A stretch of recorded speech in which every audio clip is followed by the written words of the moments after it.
नाज़रीन ख़बर असां शेयर कंदासीं मीरपुर माथेलो मां, जिते हालिया बरसातनि बाद डिस्ट्रिक्ट गोटकीअ जे हज़ारे खानदाननि खे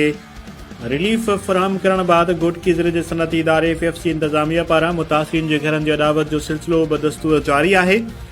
गुज़िरियल ॾींहुं पिणु ॿ दर्जन जे लॻभॻि घरनि जी अॾावत मुकमल थियण बाद FFC इंतज़ामिया जे brigadier Mohammad Saleem Cheema, colonel Shujaat Minhas, colonel Shakeel Chatta, PRO Amanulla अशर, अहमद अली सुमरो ते मुश्तमिल टीम FFC वेझो ॻोठ ॾिनो माको, ॻोठ वंगो, ॻोठ मोहम्मद बख्श खोखर, ॻोठ हुसैन बख्श कोराईअ में पहुची मुतासिरीन नज़ीर अहमद, हज़ूर बख्श, मसमात जमील, मसमात जमाल मोहम्मद, इब्राहिम नूर मोहम्मद, मसमात फ़ाइज़ा ऐं ॿियनि मुख़्तलिफ़ घरनि खे जो चाबियूं जेके आहिनि उहे घर जूं हवाले कयूं आहिनि। उन मौक़े ते इलाइक़े वासियुनि पारां FFC इंतज़ामिया जे ब्रिगेडियर मोहम्मद सलीम चीमा ऐं संदसि टीम जो शानदार इस्तक़बाल करे मदद गुलनि जी वर्खा करे सिंध जे सक़ाफ़त अजरक जा